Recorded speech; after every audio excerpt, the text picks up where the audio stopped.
It's the odd to Newfoundland. Ghostly greetings from your host, Jonathan. Mysteries, ghosts, monsters and lore. East Coast esoterica and so much more.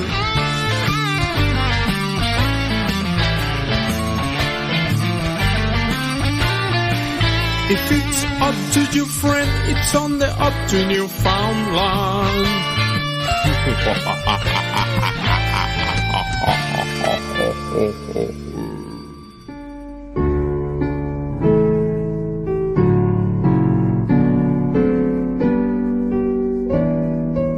Cozy greetings from the oldest city in North America. I'm your host, John Mallard, bringing you the best in East Coast esoterica. You, my friends, have stumbled upon the Odd Newfoundland Paranormal Podcast. Welcome to episode 250 of your monthly paranormal variety show. And having you here is better than taking a month off from the paranormal game. Oh, it was such a nice rest. So what did I do? I decided that I want to have a fourth kid. What the hell was I thinking? Me and my wife decided to take yet another foster child, a little baby of 6 months. And he is just the sweetest thing.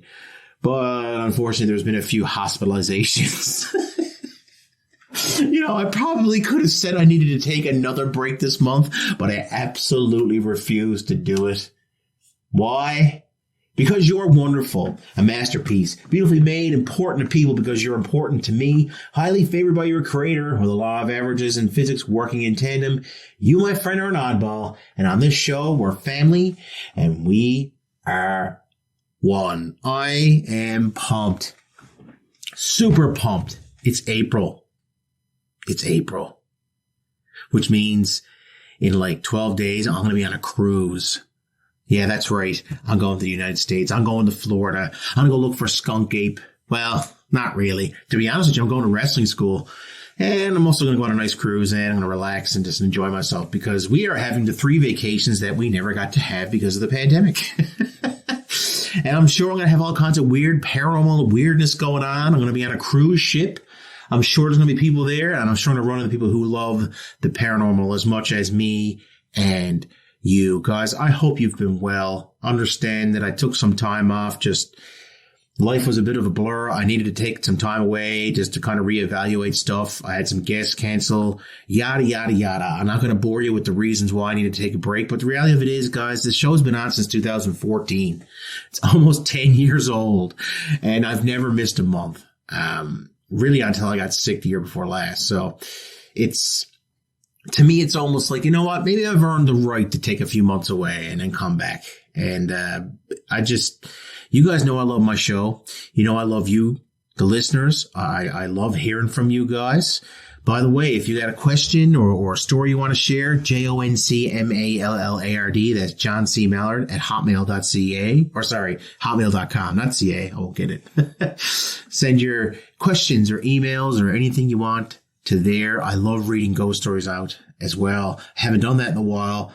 But once again, you guys haven't really had a chance to.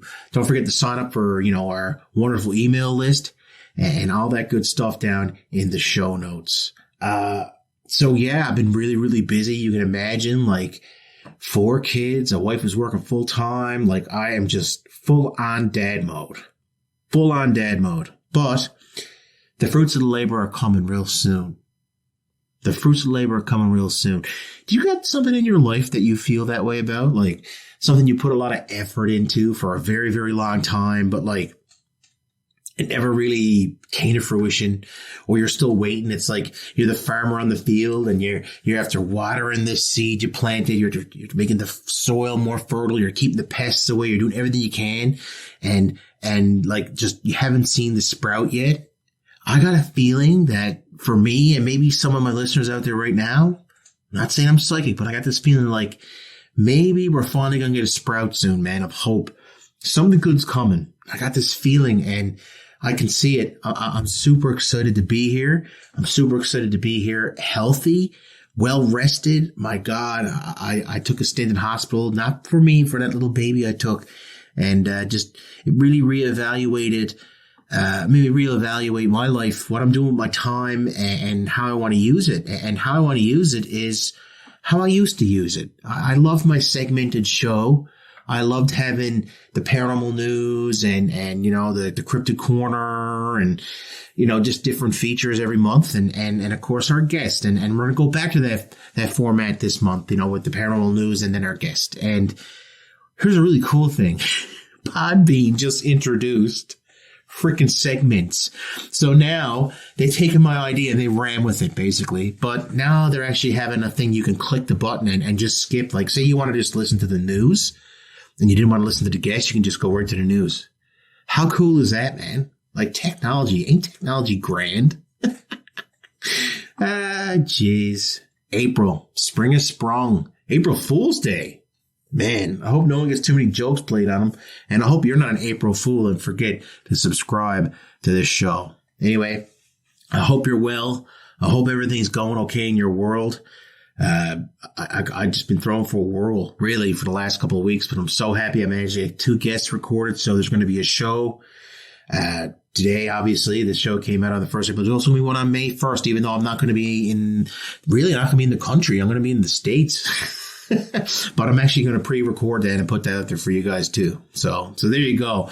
I'm not going to forget you, and, we're going to keep this going. Anyhow, I'm absolutely dying to do a paranormal news. Like I haven't done one in so long. I feel all dirty and icky.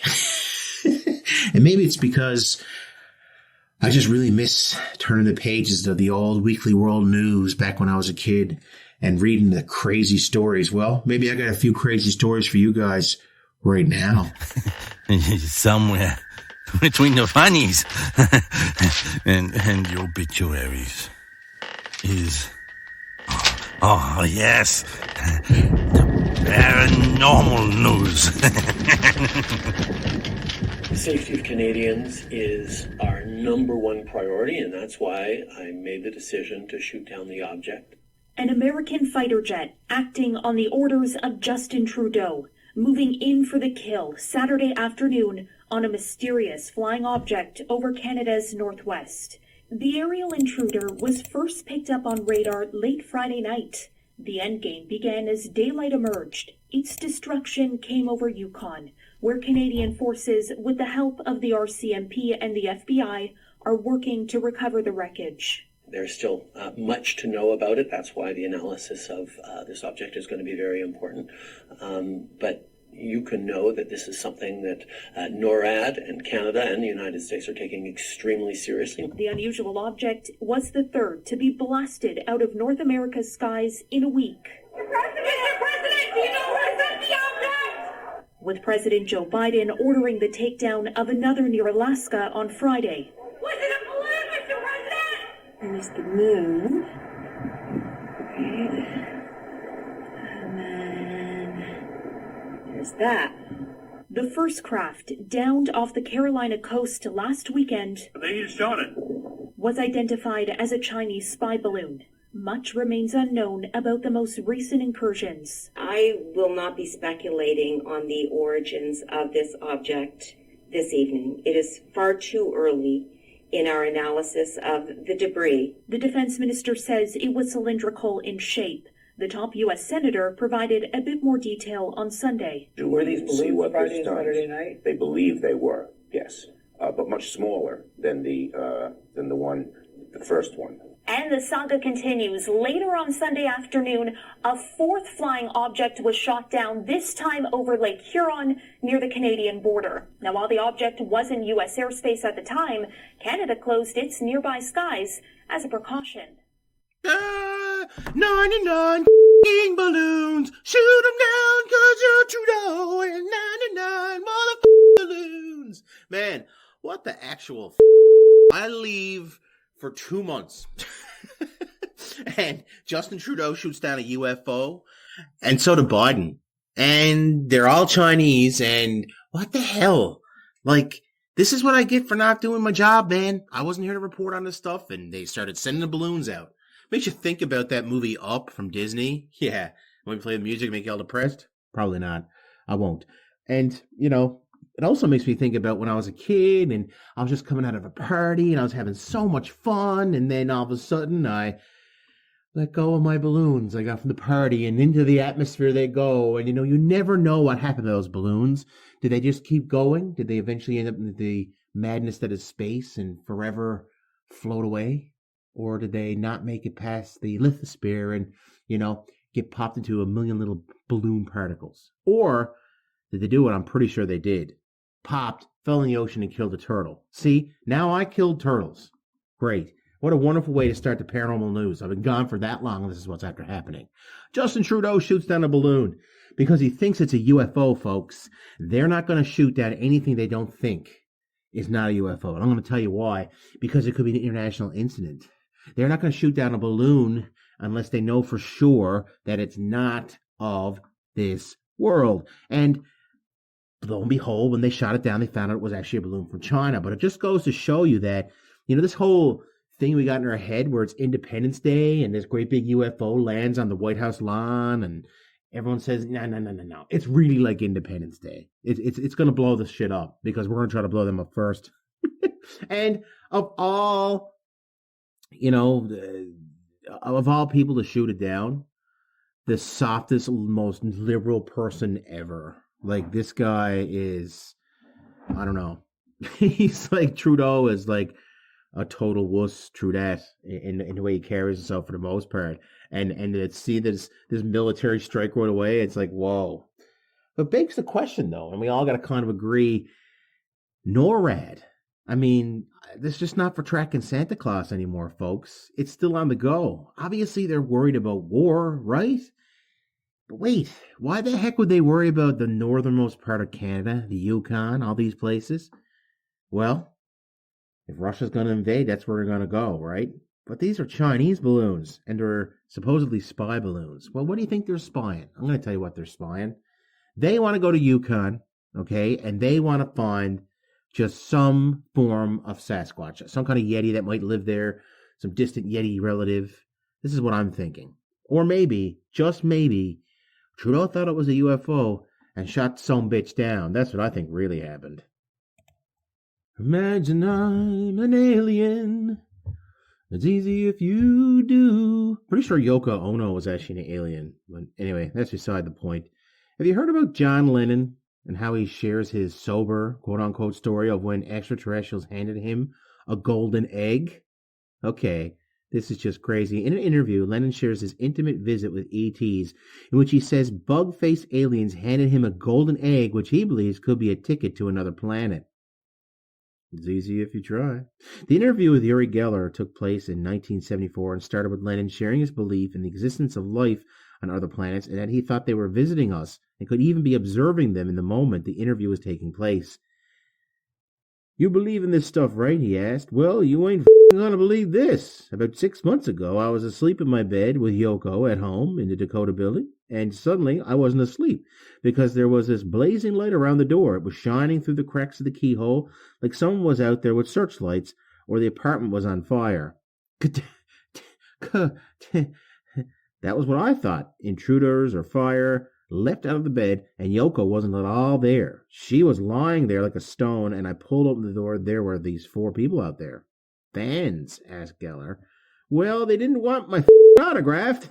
They were the little bug-like bug eyes and little bug mouths, and they were scudding at me like roaches.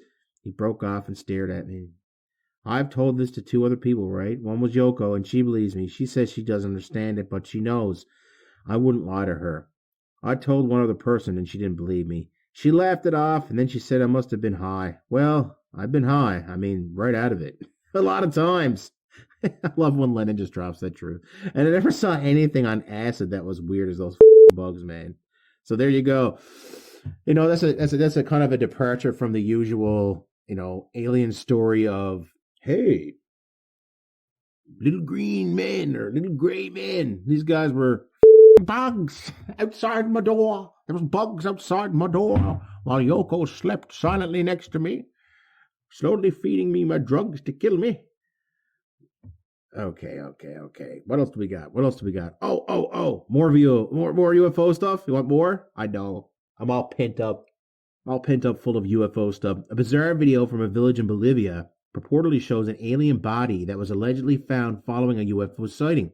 The very weird case reportedly began earlier this month in the remote community of Hirana, where residents first spotted a mysterious green light in the sky.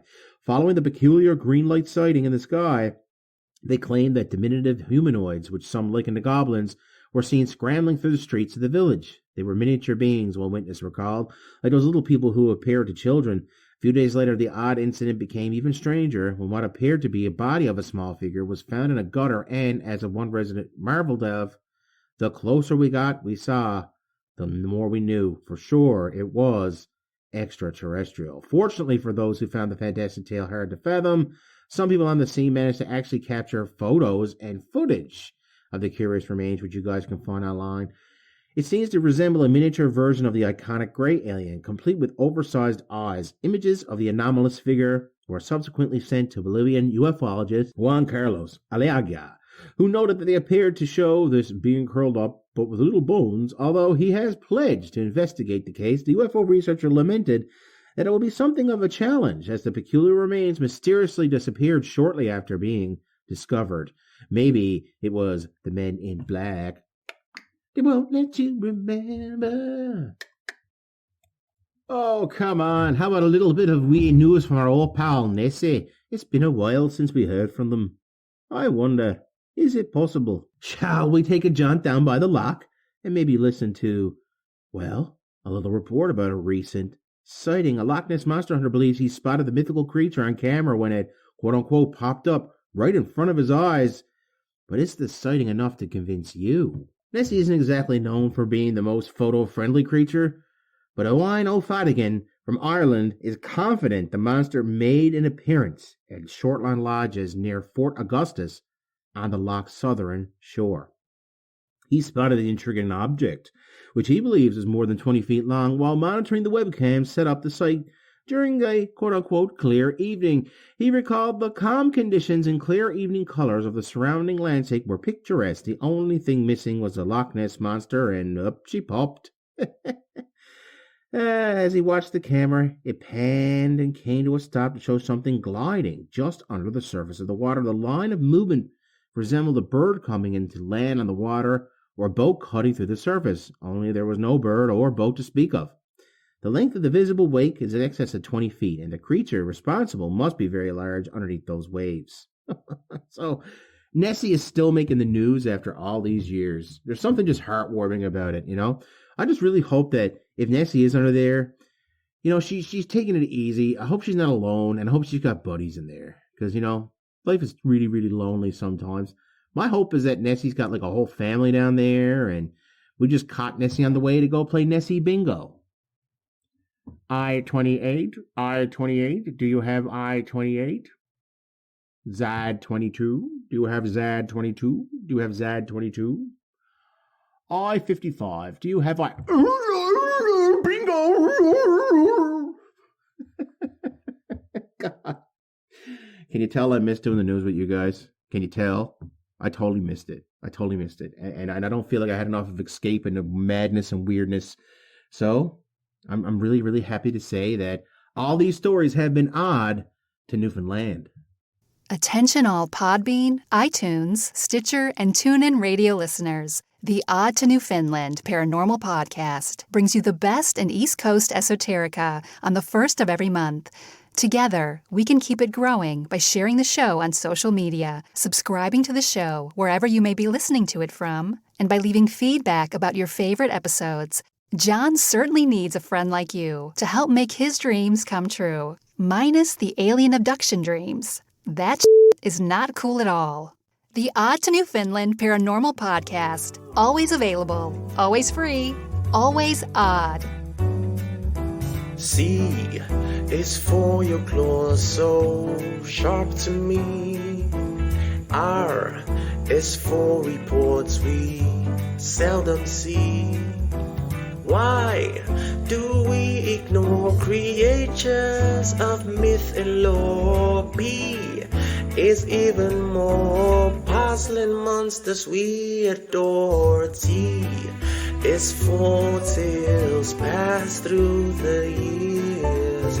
I is is for icons of all our fears. D is for discovery of strange creatures in every country. It's the Cryptid Corner on the road to Newfoundland.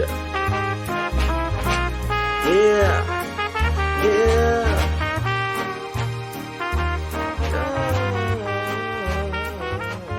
Oh, the life aquatic. How much fun, hey?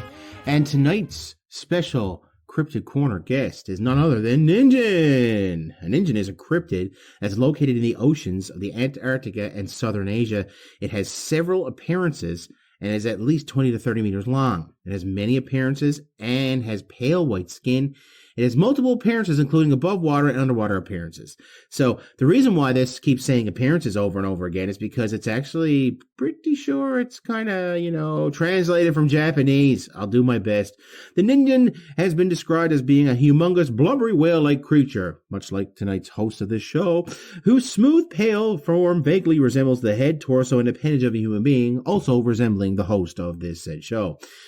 That having been noted, there are some eyewitnesses who have testified that it has a mermaid-like tail rather than two hind legs, and others who insist that there are what resembles hands complete with 5 fingers at the ends of its tendril-like arms.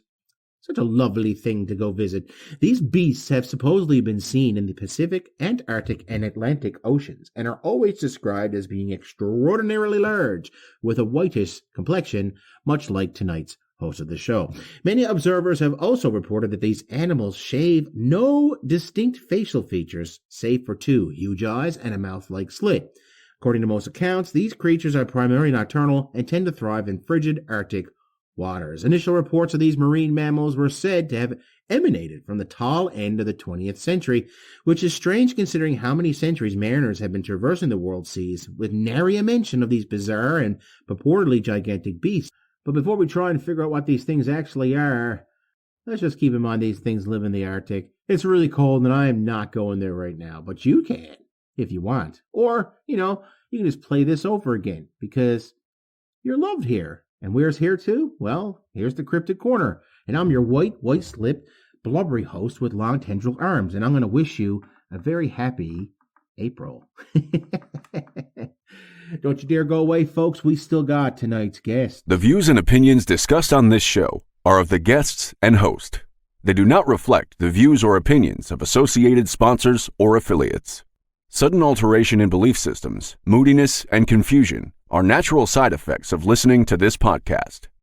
Enjoy at your own risk. Hey folks, welcome back to the Odd the Newfoundland Paranormal Podcast. If you like UFOs, Nostradamus, and how they coincide, tonight you're going to love our guest. But if you hate, and I mean hate, bad audio, you're going to love our sponsor, Acusanus. That's right, Acusanus are back in full swing here helping the Odd the Newfoundland Paranormal Podcast, making me sound so much smarter than I actually am. With a mere turn of a knob, they make magic happen, man.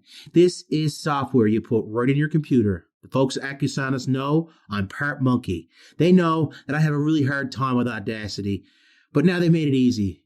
And I'm going to make everyone sound absolutely silky smooth right across the Great White North tonight. How do I do it? It's simple. Simple. Acusanus software goes right on your computer. That's right.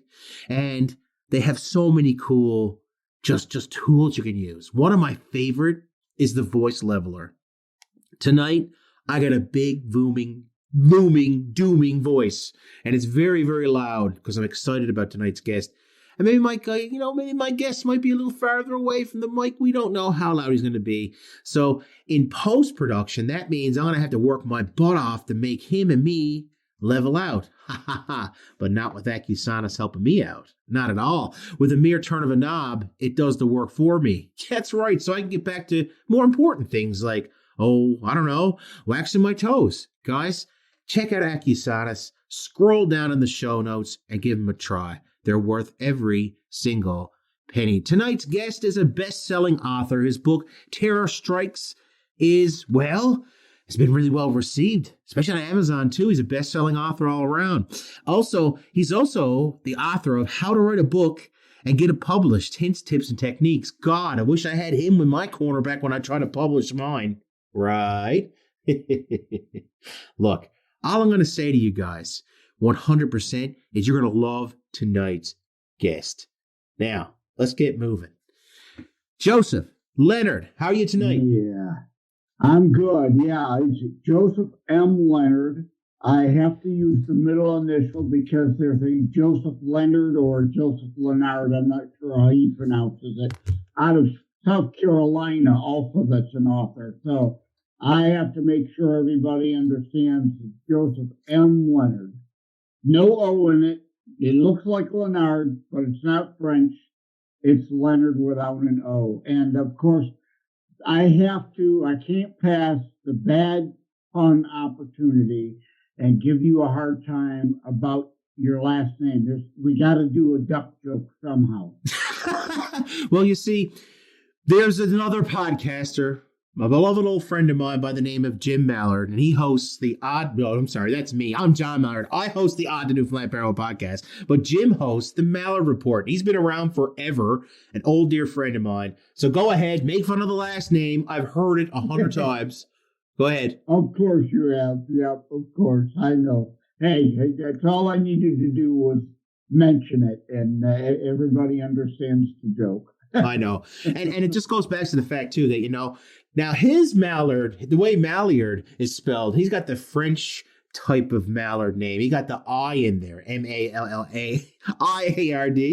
So I always say he's got the I in there because he's part of the Illuminati. He's got the all-seeing eye. But anyway, God bless Jim. He's still at it. He's still at it. God love him. He's still at it. And I've been on the show a couple times, actually. So I'm super happy there's a connection there with us, Joe. Anyway, man, thanks so much for coming on. There's so much to talk about. But you know what? I'm gonna put the ball in your court right away. Because I feel like we want to talk about, believe it or not, your second book you published first. I want you to get how to write a book and get it published. Let's promote this because, personally, I wish I had this book like back when I published mine because, dude, it is hard to publish a book. It's hard enough to write one, but you really got to be a ninja online, especially this day and age, to make everything look good and flow right. And yeah, tell us a little tiny bit about that book and the inspiration for writing it. Yeah, well, first off, thank you for having me on. I really appreciate the opportunity to have some fun shows like this. And when I say fun, I don't mean as in ha-ha funny. I don't take this stuff seriously. That's not what I'm saying here. But, your show is obviously a great chance away from the NPR style, welcome to the book show, tell us about your book. So, yeah, how to write a book and get it published, hints, tips, and techniques. I was on a bunch of shows talking about cherished strikes coming soon to a city near you, and invariably a host would say, would you come back and talk about just the writing and publishing aspect of the process? And I said, sure. And after, a dozen of those, I said, that should be my next book. Because people are asking, I have a couple of irons in the fire, of course, but I took, and one of the hints in the book is if you're a podcaster like you are, you've got a ready-made book. You can take 10 of your favorite shows, have them transcribed, and those are ready-made chapters, because then you can just use the show, and then after that, discuss what was missed in the show or what has changed since the show, kind of thing. And the other thing is, I like to say in the audience, if there's anybody, most people aren't interested in writing and publishing. Well, how to write a book and get it published, hints, tips, and techniques is also for you. Think of it as a tell-all without the name dropping. It's kind of a behind the scenes. What does what does a writer take these days to get a new book into your hands if you're an avid reader? That's a perspective nobody else that I'm aware of has ever provided to you as a reader before. And how to write a book and get it published, hints, tips, and techniques provides that. is as the author of The Last Terrorist, Ed Temple, says about the book, it's written more like a novel than a self-help guide, and that's on purpose. Because again, it's meant for writers and non-writers alike. One of the things I love too is having, like, we use the joke, the Cole's notes of stuff. Like, you're going to take 2 or 3 years worth of research and field research yourself on how to get a book out there, and you're pretty much just going to put it right in someone's lap who has an idea. So, gang, I'm going to put how to write a book and get it published, the link to buy that book down in our show notes tonight. I know it has nothing to do with what we're going to talk about tonight, but I wanted to get it out of the way because I didn't want to forget about it for Joe. I think this book is just awesome. Okay. And you know what? I'm gonna buy this book, and I think I'm gonna republish my old book and do it right this time. I was a best-selling author too, but no, I haven't made enough money off it. Let's make even more. and also, there's so much more technology now from when I wrote my book only 10 years ago. There's text to speech now on your computer. You can literally say all your ideas and then just make them pretty later, basically. Do a bit of editing. Right? That is a hint in how to write a book and get it published. Well, there you go. Great guess on my part. I can't give them all away, of course. Of course not. You know, obviously take a notepad with you because inspiration can come anywhere. But you don't really need a notepad if you have a smartphone. Joe, right? I'll leave it with this, Joe. You are. You pull out your smartphone, open your email app, and speak yourself an email with the idea you've got at the time, and send it to yourself. That way it's in your sent folder and in your inbox. And then, you cut and paste it and clean it up. Wow. See, there you go. You already got one tip. Imagine if you had the master's book. Yeah, awesome. Anyway, let's... And also before we go too much further, there are some free hints, tips, and techniques before you even buy the book. There's a supplement article I put online. You could go to tinyurl.com/write and publish supplement. tinyurl.com/write and publish supplement. It provides some supplemental information that isn't in the book and or a free tease for you to understand some of the things that you'll see in the book to try to prompt you to buy it. And I welcome you all to order a direct copy from me. But since you're up in Canada, shipping between the U.S. and Canada is pathetic these days. You used to be able to ship back and forth across our border very cheaply. But now I know sending a book over there is like $22. It costs more than the book. So it's true. I would recommend everybody in Canada go to Amazon.ca because Jeff Bezos has got enough money. I hate putting more, but that is where 80% plus of all books are sold these days. But if you got a brick and mortar store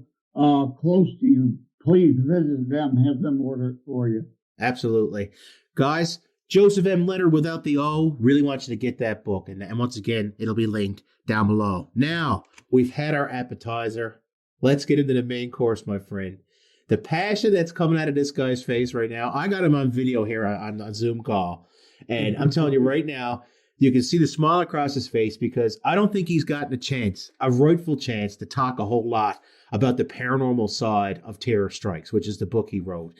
And, when I say paranormal, I mean not normal, but not in that sense sometimes. Sometimes it's about the world and the world of the esoteric, shall we say, that kind of lies beyond what we know what's really going on. There are so many things we're going to cover tonight. And I really, really feel like you kind of helped me a little bit with your email. You kind of mentioned UFOs, UAPs, and Nostradamus, and all those things I love to talk about. So let's just dive right in with Terror Strikes and really the paranormal slant on that book. Yeah, the only real again, thanks for having me to be able to talk to talk about those other things.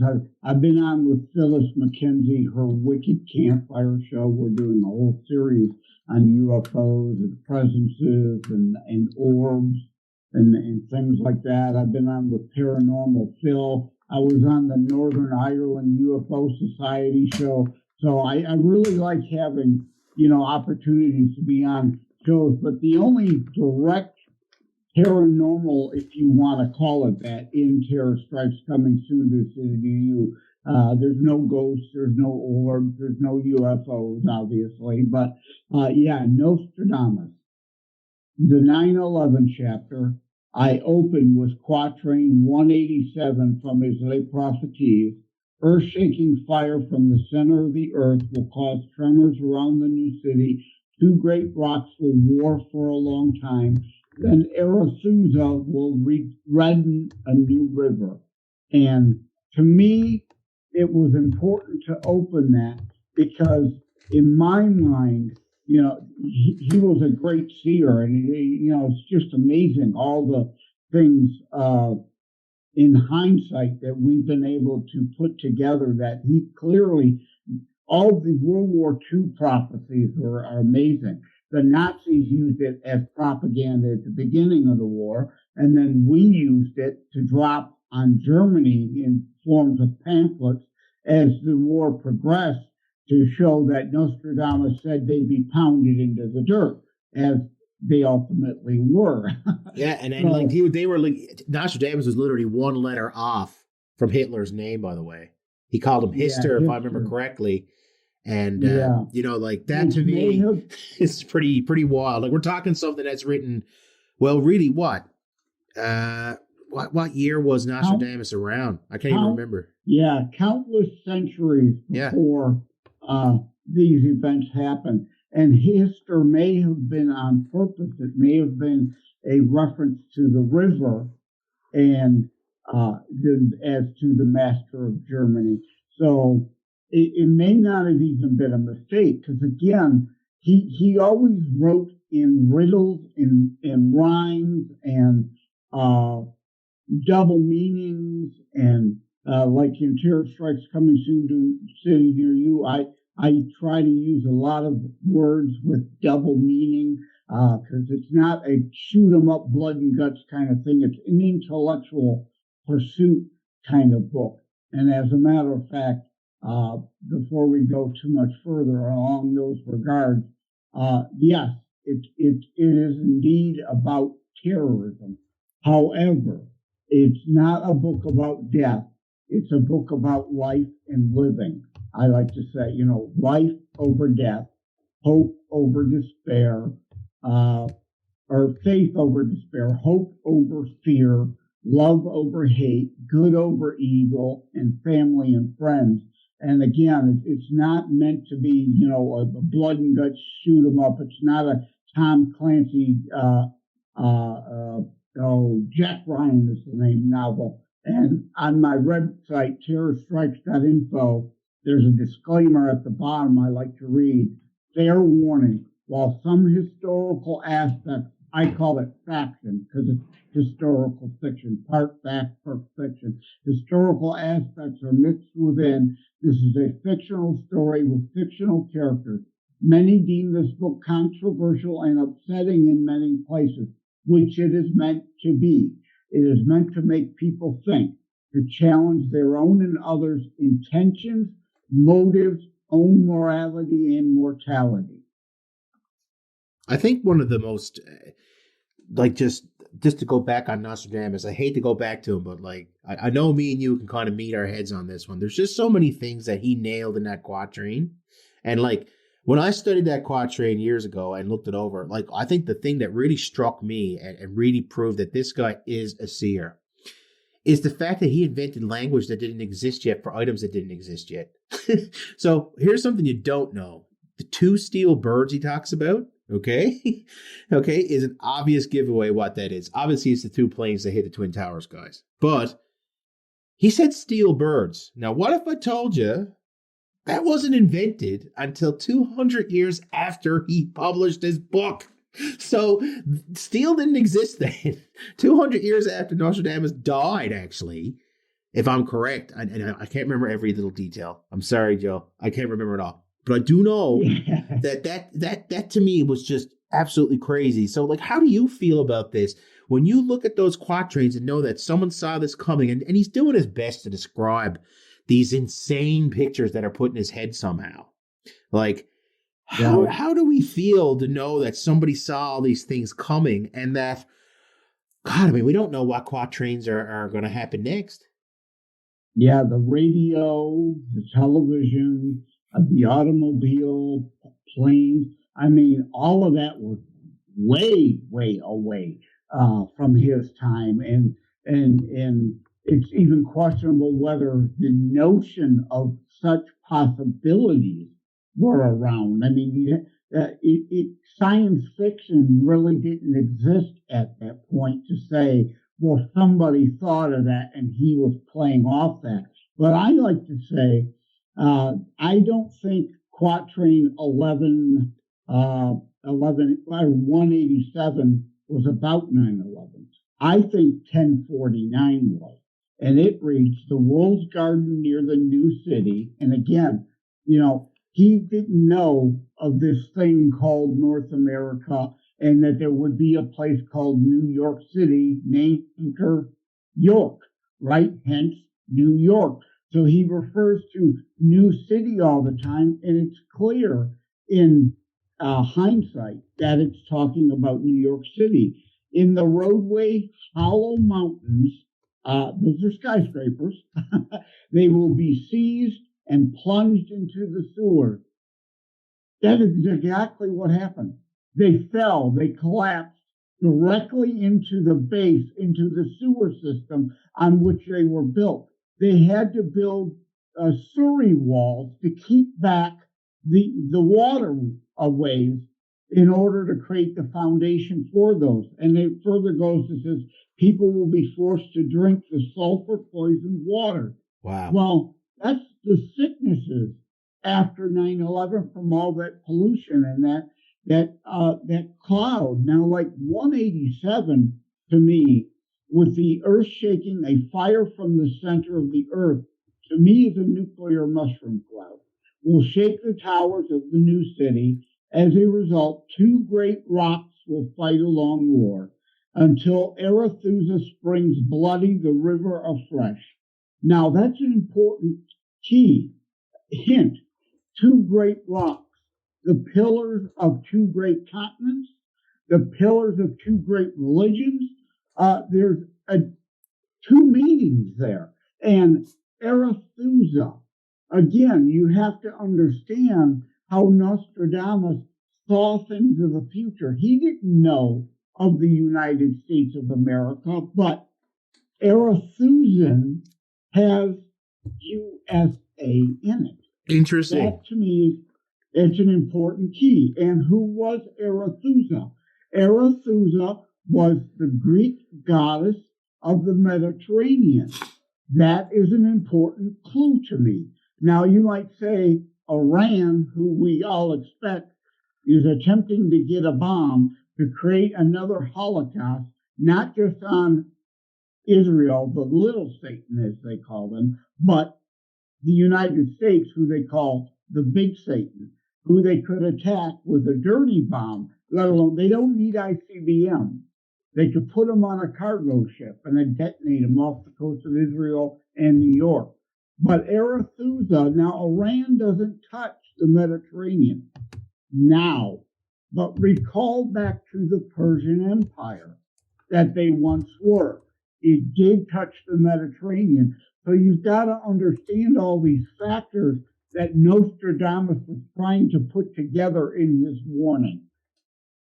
I think too, like it's and once again to kind of give the guy his flowers. I know it's hundreds of years too late for Nostradamus, but once again, when it seems like whenever something shakes the world to its foundations, like 9/11, and just recently the COVID-19, like I really do wonder, and I haven't talked to anybody about that who's knowledgeable about him. Mr. Hogue hasn't returned my calls. But I would love to know, like, if there's anybody out there who has information about some of those quatrains that might have to do with COVID-19. I think that'd be interesting. Oh, yeah, I hadn't even thought to look into that. Right. But regarding the Wuhan hysteria, that has a 99.8 survivability rate. And don't get me wrong, I'm not trying to diminish the potential deadliness of it, because I personally know 2 people that died because COVID caused complications with their comorbidities. They didn't die of COVID or from COVID. They died of complications that COVID caused their current health situation. But overall, it's a 99.8 survivability rate. I've had COVID twice myself. 3 times. Terror Strikes Coming Soon to a City Near You came out last year because I had a calling. I felt this book actually, I began writing in 2006. It came to me in a dream, and I began writing it. I spent 6 months on it. I had a beginning, I had a middle, I had an end, but it wasn't quite right. I knew it wasn't right, and I couldn't release it. And I thought I'd put it aside a few months, a few years. Lo and behold, 15 years later, in 2021, the dream came back. And the epiphany hit me. I get it. Exactly. Everybody's caught up in the Wuhan hysteria, fear porn. And let me say, my book is not meant to be fear porn. Again, it's not about death, but of life and living. A lot of sub-themes along that regard.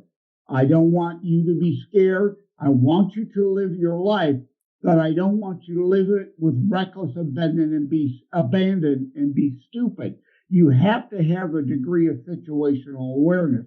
But Wuhan hysteria overtook the news, and some people out there think that terrorism went away. It didn't. You're just not seeing it on the news. It's still happening everywhere. Constantly. Now, and before I forget, too, it's an international book, because people think 9/11 and American wrote a book. It's got to all be about 9/11. No, it's not. Coming soon, it can happen anytime, to a city near you. It can happen any place, like the East Palestine train wreck, if you've seen that in the news. I predicted, and I'm not saying that is a terrorist attack, whether it be accident or terrorism, my Tulsa chapter predicted that. And my book is about international terrorism everywhere. There is a Toronto, Ontario, Canada chapter, a London, England chapter, a Madrid, Spain chapter, a Tokyo, Japan chapter. So this is a book about terrorism everywhere and of every kind. You know, I hate to have to do this, but, you know, you've got to give the disclaimer. Because, of course, people who've not read my book, who, you know, just want to personally Saul Alinsky style attack me because they don't like some of the political aspects. They call me, of course, racist, sexist, homophobic, Islamophobic. That's a load of shit. This book is exactly the opposite. It's about love over hate of all kinds. And I lost my train of thought of where I was going. We call it the passion overload, right? Oh, you know, that's what the disclaimer, right? Yeah. Not all Muslims are terrorists. Not all terrorists are Muslim. Not all Arabs are Muslim. Not all Muslims are Arab. Yada, yada, yada, yada, yada. And if anybody wants to call my book Islamophobic or racist or sexist, please call Dawn Williams of The Research Show, a black female Muslim who had me on to discuss the book, and she understands exactly what I'm getting at with this book. Yeah. And it isn't about hate, it's countering hate. That's right. The more we know. And another thing, too, and just to kind of harken back, right away, when I think terror, I think 9/11, because that's what I grew up and that's what I seen, right? I'll never forget the day I was home, I was on my couch, I was off sick from school, and I watched the second plane hit live. And that is something that'll stick with me the rest of my life. Boss, how many terrorist attacks have taken place since 9/11? Quite a few, actually. Right? So, again, that's my point. You just haven't heard about them. To kind of, I wrote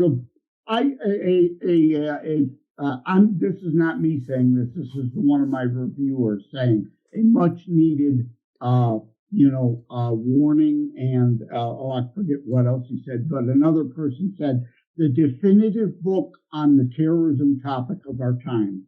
And that's indeed what I set out to write. Because, again, like in my Naperville chapter, Teresa discovered she thought she was the mama bear she needed to be for her daughter, Cammie, but she realized she was more an ostrich on the subject, right? We live our lives and we're not always awake and alert to what's going on around us. And just because an ostrich wanders on the train track, hears a noise and buries its head in the sand, head between the rails, is not going to stop the train from bowling its butt over and killing it. Good point. Good point. So don't be an ostrich. That's right. And that's all I'm saying here. Live your life. Just don't be dumb at the same time. Be awake and alert to what's going on around you. What Joseph's getting at there is that there's more than one terrorist attack that's taken place in the last 30 years, folks. And not only that, do you want to know how many viruses came out last year? And no offense, but they're quite deadly. But they just don't attack us. They attack livestock. Thank God. Well, and again, that's Terror Strikes is the main name. And there's, of course, a bunch of books. If you go look for Terror Strike, you need to know the sub-name of Coming Soon to a City Near You. And let me reiterate again, it is coming soon because it can happen anytime, to a city near you because it can happen any place. These things don't just happen in the big cities. I'm reaching for a piece of paper here. Terrorism is not just 9/11 in New York. A mass shooter, Brooklyn subway, April 12th, 2022. Iowa nightclub, mass shooter, April 10th, 2022. Sacramento, California, April 3rd, 2022. Wow. Another in Sacramento, April 3rd, 2022. March 19th, Arkansas car show. Vegas hookah bar. Virginia hookah bar. And I think these out of more than 250 mass shootings alone in the United States last year to make the point. These aren't all big cities, people. It can happen anywhere. But again, I'm not trying to sell fear porn. I don't want you to be paranoid. I want you to live your life, but I want you to be awake to even just general crime possibilities. Not only even terrorism, general crime is on the rise. You've got to be aware and protect yourself. And I see the clock is down to 6 minutes here. I know we're running out of time, so very quickly we got to stick in some. Was there something to know you're very passionate about? We never had a chance to chat about it all, and which was the UFO UAP thing.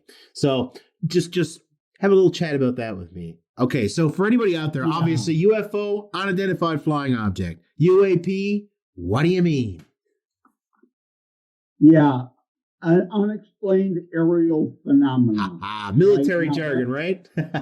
Yeah, it makes sense better than an unidentified flying object because most that we call a UFO is indeed really something identifiable, even though we don't identify it. Myself, when I was young, I saw a UFO. Well, it was probably a satellite, the sun reflecting off a satellite. But to me, by the very definition, it was indeed an unidentified flying object.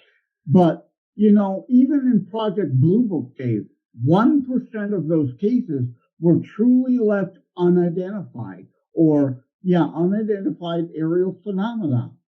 And if even 1% of all UFOs or UAPs are unexplained, then, there's still something going on. The human race is still but children. We've got a long way to go. Our technology is garbage compared to potential other races that may exist in the universe. And to my fellow Christians, I'm born and raised a Catholic. Please don't tell me the Bible precludes alien life. It doesn't. Genesis does not say, and God created life on earth, and only on earth life created he. It doesn't say that. By very definition, angels existed before the earth was created. Therefore, not ex post facto, but de facto, they are extraterrestrial beings. And explaining Ezekiel and Enoch and countless other, things from the Bible alone. What about the Nephilim? Please explain to me the Nephilim if they aren't alien extraterrestrials that were here on Earth at the time that Adam and Eve were created.